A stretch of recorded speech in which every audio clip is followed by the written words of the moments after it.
오늘도 주 앞에 전심으로 예배하는 우리 성도들의 삶에 주님의 은혜와 사랑이 가득하시기를 축복합니다. 아멘. 자, 여러분, 주위에 수많은 사람들과 우리는 관계를 맺고 살아가는데, 그렇게 관계를 맺고 살아가는 사람들 중에는 가족, 친구, 그리고 꼭 나오는 사람이 누구냐면 지인이라는 무리들이 있어요. 그죠? 물론 친구도 지인이겠지만 이 지인이란 말이 뭐랄까 되게 가깝지는 않아도 이렇게 좀 교류하고 지내는 사람들까지를 우리는 지인이라고 하잖아요.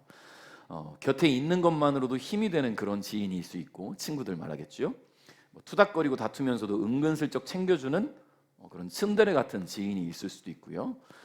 근데 그런 지인들 중에는 또 주는 거 하나도 없는데 미운 사람 있잖아요. 그런 지인도 있습니다. 근데 생각만 해도 치가 떨리는 지인도 있을 수 있어요. 그러니까 정말 관계하고 싶진 않지만 어떤 루트로 관계가 이어져 있어서 끊어낼 수는 없는데 생각만 해도 치가 떨려. 그 사람 때문에 스트레스야. 그런 지인도 있다라는 거예요. 저에게도 많은 지인들이 있습니다. 근데 제가 이제 아무래도 목사다 보니까 지인들 대부분은 좀 목사님들이에요. 그리고 저에게는 좀 특별한 지인이 있어요. 지인 중에 지인이라고 말할 수 있는 지인이 있는데, 그게 누구냐면 그루터기 목회자회에서 교제하고 있는 박지인 목사님이에요. 지인 중에 지인, 박지인. 얘기했다고 또 뭐라 하는 거 아니고. 제가 이 목사님 저보다 이제 대학 선배고 대학원도 선배신데, 제가 이런 얘기를 했어요. 그 목사님한테. 또 주위에 이제 같이 목사님들 모임할 때, 내가 만난 지금까지 살아오면서 만난 사람 중에 가장 착한 사람이다. 한 번도 화내는 걸 본 적이 없어요. 단 한 번도 본 적이 없어요. 그러니까 그런가 보다 하는 사람, 그냥 마음이 참 유한 사람. 그래서 같이 이렇게 교제하면 되게 마음이 평안한 그런 사람이에요. 언쟁이라도 좀 있을까 싶으면 언쟁거리를 삼지 않는 분, 그저 듣기만 하는 분. 그런 지인 중에 지인 박지인 목사님이 저에게 지인으로 있는 것 같아요. 자, 내게 너무나 도움이 되는 좋은 사람도 지인이라고 하지만 내게 스트레스를 주는 사람도 지인이라고 합니다. 그러니까 이 지인이라는 말, 이 지인이라는 이 한자어가 뭐예요? 아는 사람이란 뜻이잖아요. 그죠? 알지자, 사람인자, 지인. 그래서 지인 중에 이런 사람이 있어, 지인 중에 그런 사람도 있어, 지인 중에 어떤 사람도 있더라, 이렇게 말하는 건 아니겠습니까? 자, 그런데 우리가 아는 사람이라고 말할 때 이 안다라는 개념이 어떤 개념이냐? 그 사람의 정보를 말하는 게 아니에요. 만약에 정보를 말하는 것으로 아는 사람을 말한다면, 제가 아는 사람 중에 유명한 축구 선수 있어요. 대한민국 국가대표팀 축구팀 주장을 했었고요. 영국 프리미어리그 토트넘의 주장을 맡고 있었으며 2024-25년 시즌에 유로파리그 우승컵을 들어올렸어요. 지금은 미국 로스앤젤레스에서 뛰고 있는 그런 축구 선수인데요. 손흥민 선수예요. 저 손흥민 선수 잘 압니다. 이 사람의 업적도 알아요. 아버지가 누구냐? 손흥정 감독이잖아요. 알아요, 이 사람에 대해서. 그런데 제가 이 사람을 안다고 해서 아는 사람이라 말하지 못해요. 즉 지인이라 말하지 못한다는 거예요. 왜냐하면 개인적인 친분이 없어요. 그냥 유명이기 때문에 아는 정보, 그것만 알고 있을 뿐이겠지요. 반면에 저는 여러분에 대해서, 여기 계신 여러분을 아는 사람이라 말할 수 있어요. 제가 여러분의 이름과 연락처, 무슨 일 하는지, 가족 구성원은 어떻게 되는지, 주소가 어딘지 이런 거를 알고 있기 때문에 지인이라고 말할 수 있는 것이 아니라 여러분과 제가 교제하고 있기 때문이겠죠. 친분이 있기 때문일 겁니다. 자, 그러면 여러분은 예수님을 아십니까? 어떻게 아십니까? 당연히 알아야죠. 예수님을 모른다면 여기 와서 앉아 있을 필요가 없으니까. 우리는 알고 있기 때문에 여기 와서 앉아 있어요. 그런데 우리가 예수님을 안다라고 할 때에 예수님에 대한 정보를 아는 것에 그쳐서는 안 된다라는 거예요. 그런데 왜 제가 이런 말씀을 드리냐면, 많은 그리스도인들 가운데 예수님을 정보로만 아는 사람들이 있기 때문이라는 겁니다. 여러분, 교회 다니지 않는 사람들도 예수님을 알아요. 세계 4대 성인 중 한 사람으로 예수님을 압니다. 기독교의 창시자라고도 해요. 인터넷 검색해 보면 나무위키에 예수님에 대해서 뭐라고 말하냐면 이스라엘의 현자이자 예언자이자 기독교의 창시자라고 소개해요. 그렇게 예수를 믿지 않는 사람들도 안단 말이에요. 자, 그리고 또 예수가 궁금하면 성경 읽어보면 알잖아요. 여러분, 세계에서 가장 많이 팔린 베스트셀러가 뭔지 아십니까? 성경이에요. 가장 많이 팔린 베스트셀러. 그러면 전 세계에서 가장 많은 사람들이 읽은 책이 성경이니 예수를 모르겠습니까? 알려고만 하면, 궁금하면 얼마든지 성경을 읽으면서 예수에 대해서 알 수 있어요. 그러나 우리와 그들의 예수에 대한 알매는 분명한 차이가 있어야 된다는 거예요. 그들은 예수라는 사람에 대한 정보를 아는 것에 그치지만 우리에게는 그 예수가 나 자신과 밀접한 관계가 있고 친밀한 관계가 있어야 된다는 거예요. 왜냐하면 예수 그리스도의 십자가의 보혈로 저와 여러분이 구원을 받았기 때문입니다. 할렐루야.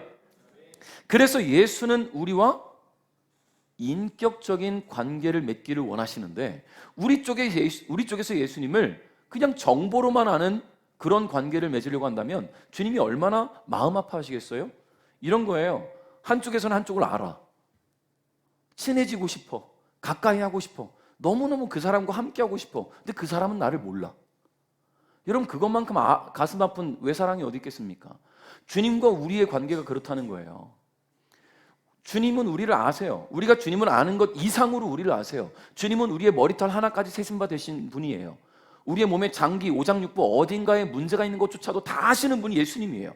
그렇게 우리를 세심히 관찰하시고 아시는 주님께서 왜 너희는 나를 말씀을 통해 읽은 정보로만 알기를 원하느냐? 라고 물으신다면 여러분 뭐라 말씀하시겠어요? 주님 아닙니다. 나는 주님과 인격적인 관계를 맺기를 원합니다.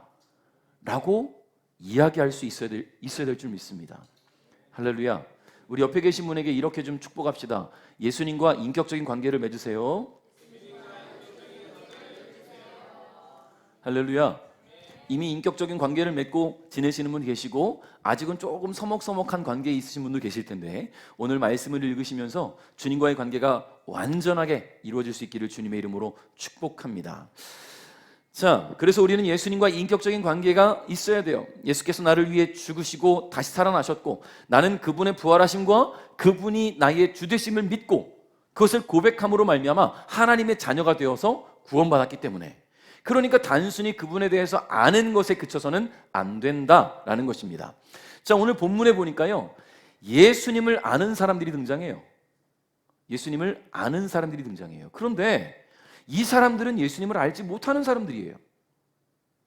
아이러니하죠? 예수님을 아는 사람들인데 예수님을 알지 못하는 사람들. 그럼에도 불구하고 이들이 예수님을 알아보는 이유는 뭐냐? 그들 안에 귀신이 예수님을 알아보았기 때문이라는 거예요. 자, 오늘 우리는 예수님을 안다고 말할 때 취할 수 있는 신앙적 태도에 대해서 함께 생각해 보려고 합니다. 정보로 아는 예수가 아니라 인격적으로 아는 예수를 대할 때 우리가 어떤 신앙적 태도를 갖게 되는지 말씀과 함께 생각해 보고자 하는 거예요. 자, 28절을 한번 읽어볼까요? 시작.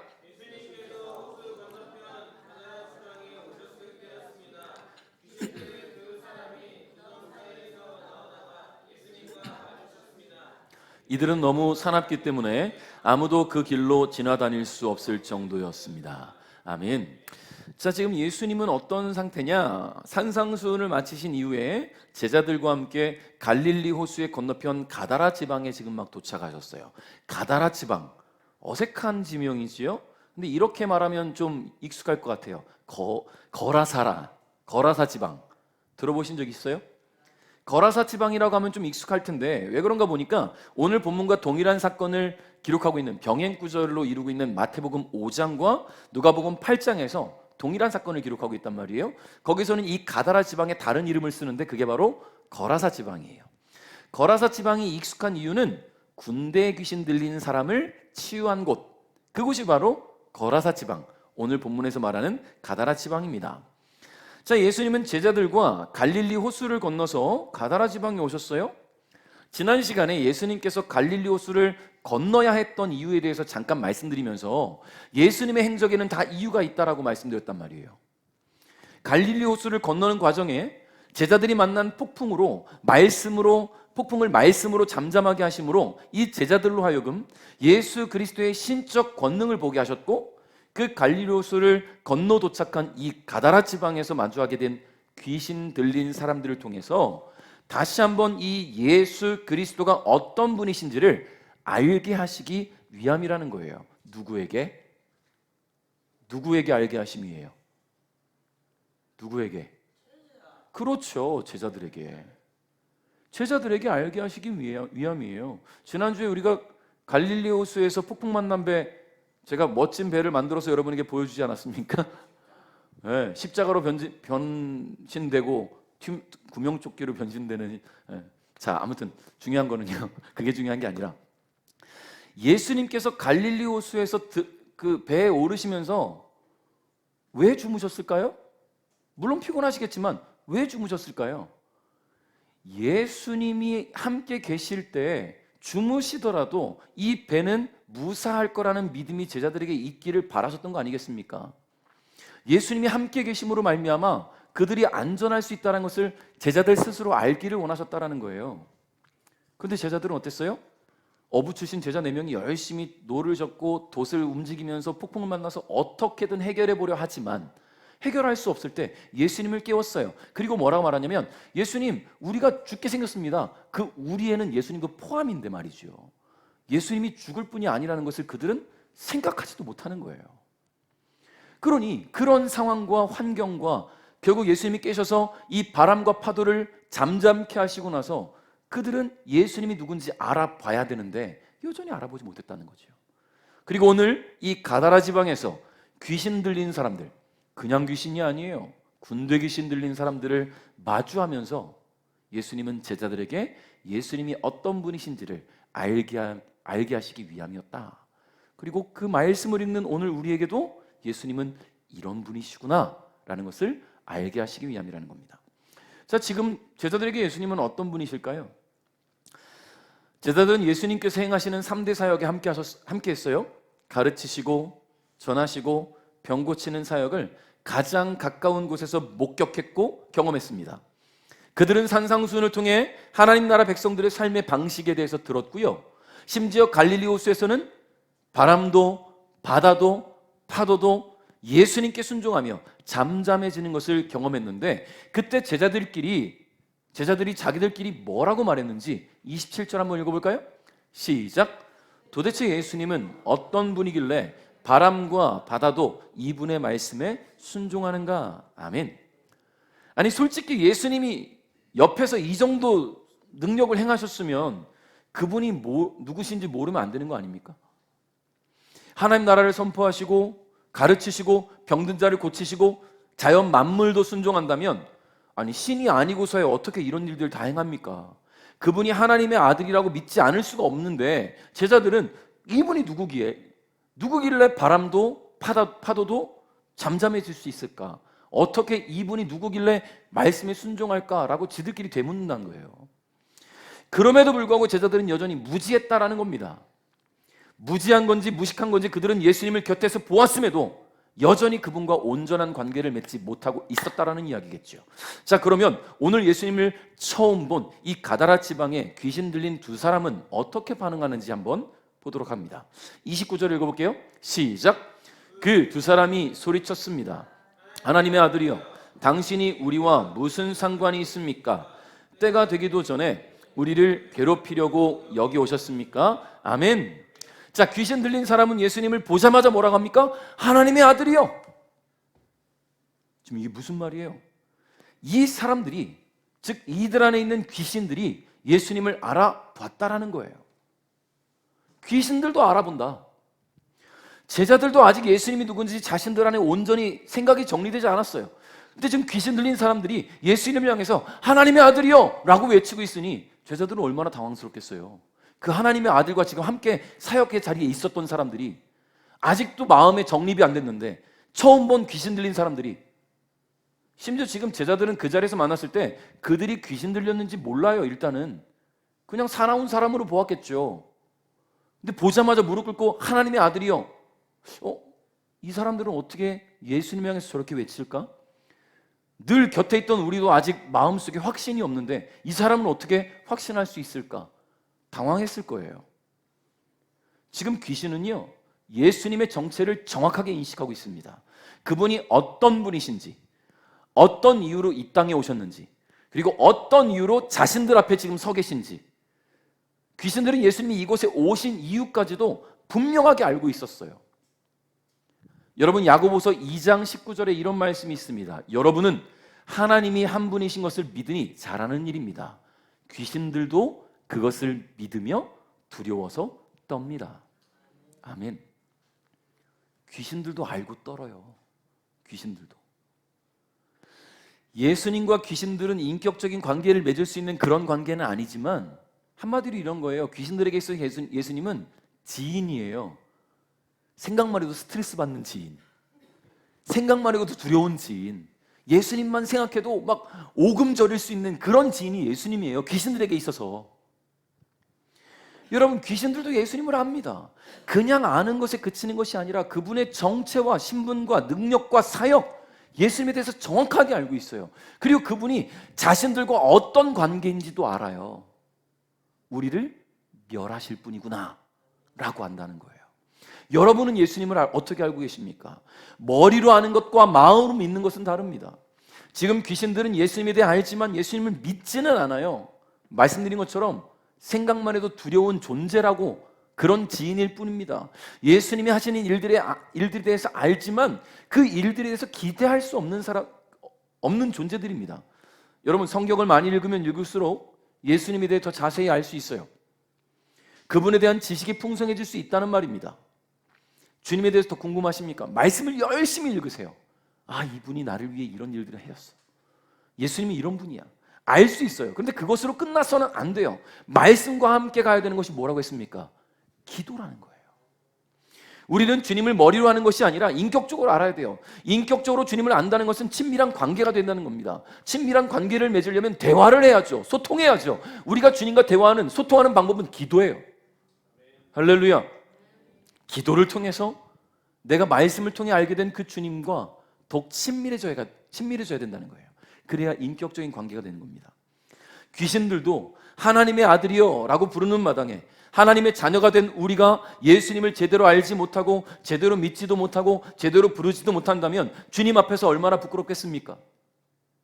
말씀을 통해 주님에 대해 알아가는 만큼 기도를 통해 주님과 더 친밀한 교제를 나눌 수 있기를 주님의 이름으로 축복합니다. 더 많은 시간을 주님과의 소통 집중하시기를 바랍니다. 30절, 31절 함께 읽겠습니다. 시작.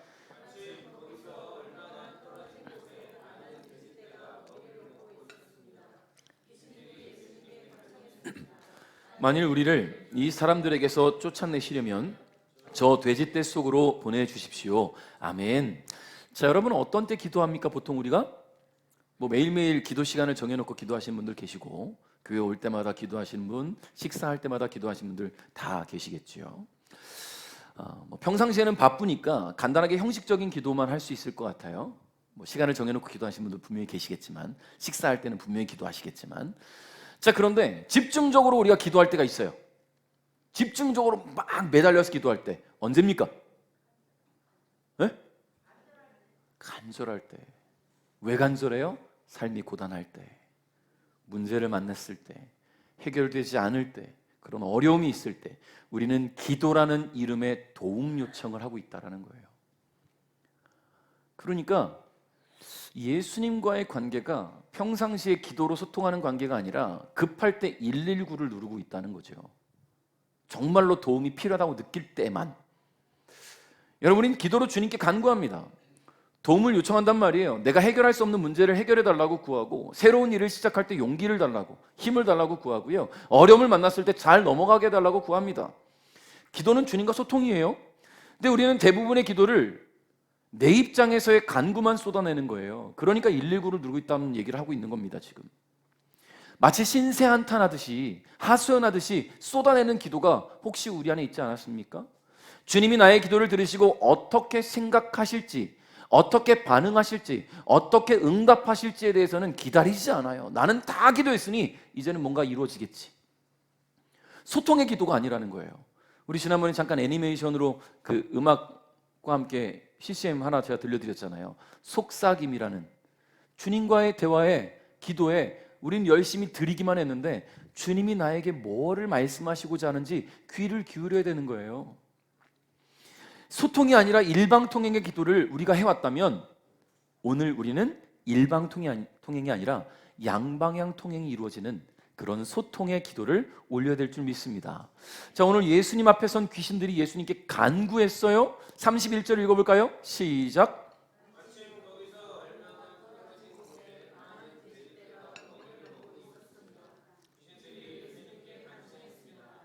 만일 우리를 이 사람들에게서 쫓아내시려면 저 돼지떼 속으로 보내주십시오. 아멘. 귀신들이 뭐라고 말하냐면, 만일 우리를 이 사람들에게서 쫓아내시려면, 지금 이 사람들이 어디예요? 자기들이 지금 들어있는 그 몸, 쫓아내시려면 저 돼지떼 속으로 보내주세요 라고 얘기해요.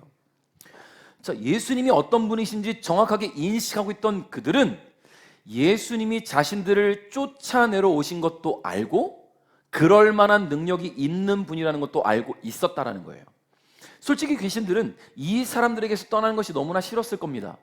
왜 싫었을까요? 지금까지 이 사람들 옆에 붙어서 자기 하고 싶은 대로 막 활동하고 움직이고 그렇게 살았으니까, 사람들을 괴롭히고, 이 사람들뿐만 아니라 그 무덤 주위에 머물면서 지나가는 사람들에게 또 해코지도 하고, 그래서 사람들이 거길 지나가질 않았으니까요.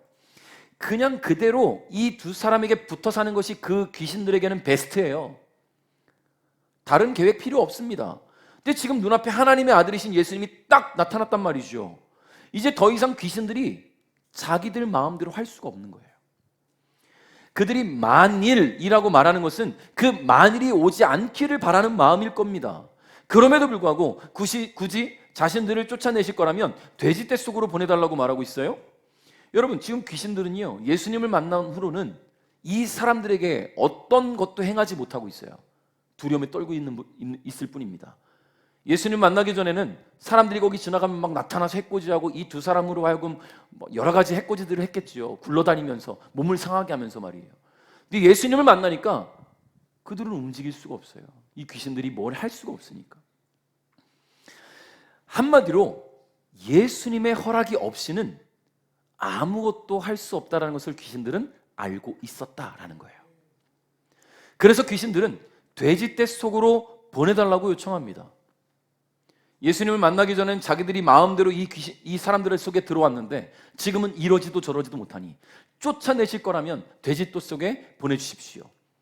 간구하고 있는데요, 그 간구에는 예수님의 허락을 구하는 간구가 있다는 거예요. 성도 여러분, 우린 종종 기도할 때 내가 간구하는 것들이 모두 내 뜻대로 이루어지길 구하지요. 그러나 진짜 믿음의 기도는 주님의 뜻이 내 삶에 이루어지길 구하는 거 아니겠습니까? 내가 간구하는 것에 대한 주님의 허락을 기다리는 그런 믿음이 필요하다는 거예요. 내가 간구하는 모든 기도의 제목들을 통해서 주님께서 내게 이루고자 하시는 것들이 이루어지기를 구하는 기도, 주님을 전적으로 신뢰하며 주님의 뜻을 구하는 기도가 참된 믿음의 간구입니다. 그러니까 기도는 내 뜻을 예수님께 설득하는 것이 아니라 내 뜻을 주님의 뜻에 맞추는 것임을 기억하시기를 바랍니다. 할렐루야. 제가 갑자기 이런 생각이 났네요. 제가 어렸을 때 중학교 때였던 것 같아요. 중학교 1학년 때 아버지에게 안경을 좀 사달라고 했어요. 제 간구지요. 안경을 왜 사달라고 할까요? 눈이 안 보이니까, 시력이 나빠졌으니까. 근데 아버지는 뭐라고 말하냐면, 이 녀석 이거 안경 쓰고 싶어서 그러는구나. 왜냐하면 제가 초등학교 때 집에 안경 있으면 막 껴보고 했었으니까. 안경 쓰면 뭔가 스마트해 보이고 지적해 보이고 하는 게 있으니까 막 껴보고 했었으니까. 안 사주는 거예요. 허락이 떨어지지 않는 거죠. 중학교 1학년짜리가 돈 모아서 살 뭐 그런 형편도 아니고. 그런데 아버지의 허락이 어떻게 떨어졌냐면, 학교 끝나고 와서 집 앞에서 이렇게 놀고 있는데 멀리서 아버지가 성현아 하고 부르는데 제가 못 알아봤어요. 이러고 쳐다보니까 아, 이놈이 진짜 눈이 나쁘구나. 그제서야 아버지가 이해를 하고 허락을 하시고 안경원에 가서 시력을 쟀더니 시력이 0.4예요. 0.3. 그러니까 1.0이었던 시력이 갑자기 뚝 떨어졌는데 그 중간 과정이 없었어요. 그러니까 갑자기 저는 안 보이는 거고, 아버지는 눈 잘 보이던 놈이 안경 사달라고 하니까 도무지 그 간구가 이해가 안 됐던 거니까 허락이 안 됐는데, 이제 아버지가 납득이 되니까 허락이 되는 거 아닙니까? 여러분, 우리의 기도가 그런 거예요.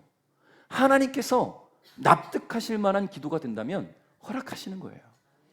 납득할 만한 기도가 되려면 관계가 중요하잖아요. 관계가. 그렇지 않겠습니까? 내 아버지도 안 사주는 안경을 옆집 아저씨한테 사달라고 하면 사주겠습니까? 그 아저씨는 더 납득이 안 돼요. 이 자식 미쳤나? 왜 나한테 안경 사달라고? 이거 아닙니까? 하나님 아버지와 우리의 관계가 온전히 인격적인 관계가 되어서 소통이 되어지고 허락이 되어지고, 그래야만 우리의 기도와 간구는 하나님께서 들으시고 납득하시고 주신다는 거예요. 그러므로 설득하지 마십시오, 예수님을. 우리 주님과 기도할 때 설득하지 마세요. 내 뜻을 주님 뜻에 맞추는 것임을 기억하시기 바랍니다. 다만 주님, 내가 힘들어요. 지금 이런 문제가 있어요. 주님, 나에게 어떤 것을 원하십니까? 내가 이렇게 힘들고 어려운 상황을 마주했습니다. 주님, 내가 어떻게 대처하기를 원하십니까? 이렇게 기도하셨으면 좋겠어요. 주님, 힘들어요, 어려워요, 제발 좀 넘어가게 해주세요, 도와주세요, 로또 1등 제발, 이런 기도 말고 이 상황을 주님께서 어떻게 해결하실지를 내가 기대하게 해주십시오. 주님에게 초점을 맞추시기를 주님의 이름으로 축복합니다. 32절 읽겠습니다. 32절 시작. 예수님께서 그들에게 말씀하셨습니다. 가거라. 귀신들은 그 사람들에게서 빠져나와 돼지떼 속으로 들어갔습니다. 그러자 돼지떼가 산 아래에 있는 호수로 달려가더니 모두 물속에 빠져 죽었습니다. 아멘. 자, 예수님 앞에서 두려움에 떨며 간구하던 이 귀신들에게 예수님의 명령이 떨어졌습니다. 귀신들이 마주하고 싶지 않았던 그 만일의 순간이 온 거예요. 만일 우리를 쫓아내시려거든 이라고 말하면서 제발 그 일이 벌어지지 않기를 바랬는데 예수님께서 가라! 좀 좋게 말해서 가라죠. 속된 말로 말하면 꺼져라! Get out! 그런 거 아니겠습니까? 예수님께서 이 귀신에게 지금 이 사람에게서 떠나라! 라고 말씀하시는 거란 말이에요. 지금 귀신들은 이 사람에게 붙어있는 게 좋단 말입니다. 그 사람의 인격을 망가뜨리고 그 사람을 통해서 다른 사람들에게 피해를 입히면서 즐거워했단 말이에요.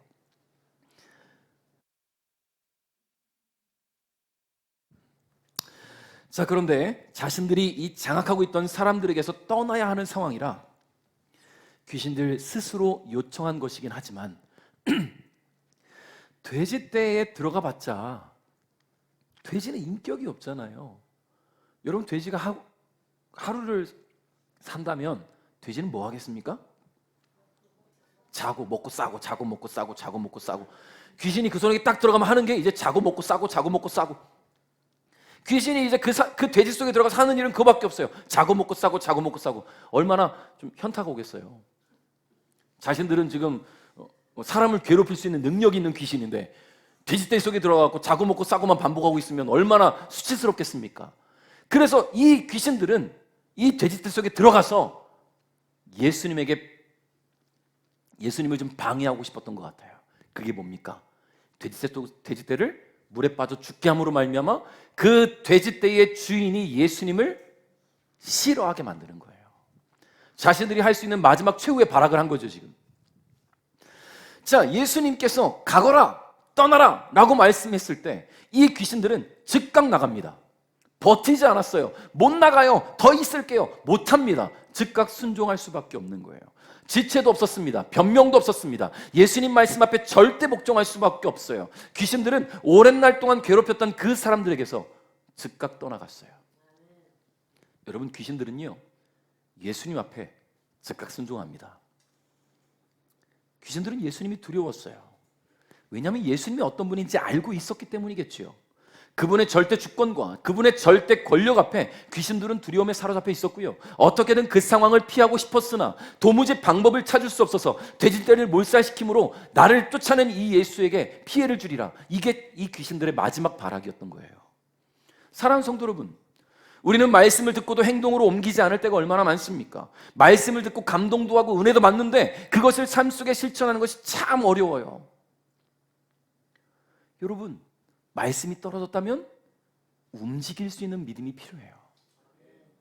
주님, 조금만 기다려주세요. 요것만 하고요. 주님, 지금 내 상황이 그게 아닌지 아시잖아요. 나는 지금 그걸 할 수 있는 형편이 아니에요. 근데 주님이 감동을 주셨을 때는요, 주님이 해결 방안도 주신다는 것을 믿으시기 바라요. 주님은 우리에게 던져놓고 니들이 알아서 해결해라 그런 분이 아닙니다. 나의 마음에 감동을 주셨으면 그분은 그것을 통해서 내가 할 수 있는 여력을 만드시는 분이라는 거예요. 여러분, 아브라함을 보세요. 주의 말씀에 너는 가서 내가 어디로 가라가 할지 모르는 그 땅으로 가라 할 때 아브라함은 떠났어요. 그의 믿음이 막 완벽한 믿음, 완전한 믿음은 아니었단 말이에요. 그러나 말씀을 듣고 순종해서 나갈 수 있을 정도의 믿음은 있었다는 얘기죠. 여러분, 그 정도의 믿음이면 돼요. 그 믿음이, 말씀을 듣고 순종하는 그 믿음이 우리로 하여금 주님과 관계를 계속해서 맺게 한다는 거예요.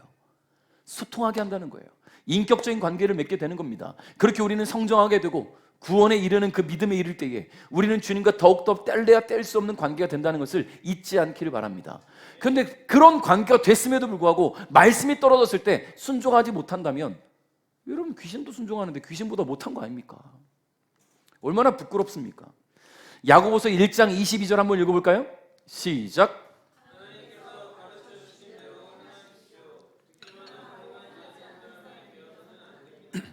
앉아서 듣기만 한다면 그것은 자신을 속이는 것입니다. 아멘. 귀신들도 순종하는 예수님의 말씀을 하나님의 자녀인 우리가 한 귀로 듣고 한 귀로 흘려버린다면 주님과 관계를 온전히 맺고 있다라고 어떻게 말하겠습니까? 주님의 말씀 앞에 선 저와 여러분은 그 말씀에 순종하여 행함으로 주님의 뜻을 이루어야 될 줄 믿습니다. 순종하는 믿음, 행하는 믿음이 진정한 믿음이라는 것을 오늘 기억하시길 바랍니다. 말씀을 맺겠습니다. 돼지떼가 모두 물속에 빠져 죽게 되자 이 돼지치던 사람들은 마을에 가서 이 사실을 알렸어요. 소식을 들은 사람들은요, 예수님을 향해 쫓아왔어요. 저 이런 생각하죠. 그 귀신 들린 사람들이 드디어 귀신이 떠나갔어. 이걸 기대했는데 이 사람들이 쫓아와서 뭐라고 하냐면, 내 돼지떼를 죽인 당신이여 떠나십시오.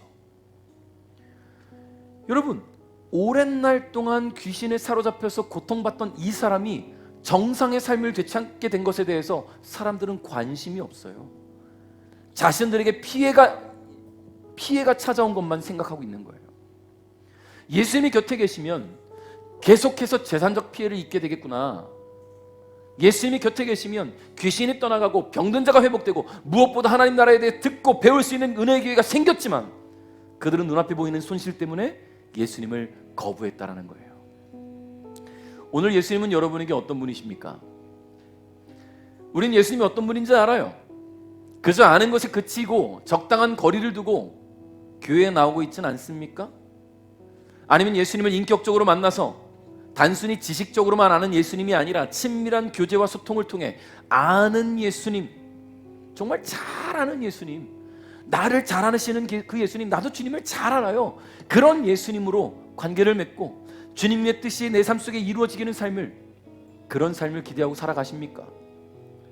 귀신도 알아보는데, 귀신도 간구하는데, 귀신도 순종하는데 하나님의 자녀라 말하는 우리가 주님과의 깊은 교제가 없어서야 되겠습니까? 오늘 예수님을 다시 한번 묵상해 볼 수 있기를 바랍니다. 여러분의 예수님이 성경책 속의 예수님이 아니라 설교 중 선포되는 그 말씀 속에 계신 예수님이 아니라 여러분의 삶에 함께 거하시고 그 삶에서 역사하시고 은혜와 사랑으로 여러분의 삶에 늘 함께 하시는 그런 예수님으로 함께 계시기를 주님의 이름으로 축복합니다. 예배를 통해, 기도를 통해, 말씀을 통해 예수님과 더욱 깊은 인격적인 관계를 맺고 주님의 뜻이 삶 속에서 이루어짐을 매일매일 경험해 나가게 되는 우리 베델 가족 여러분 될 수 있기를 주님의 이름으로 축복합니다.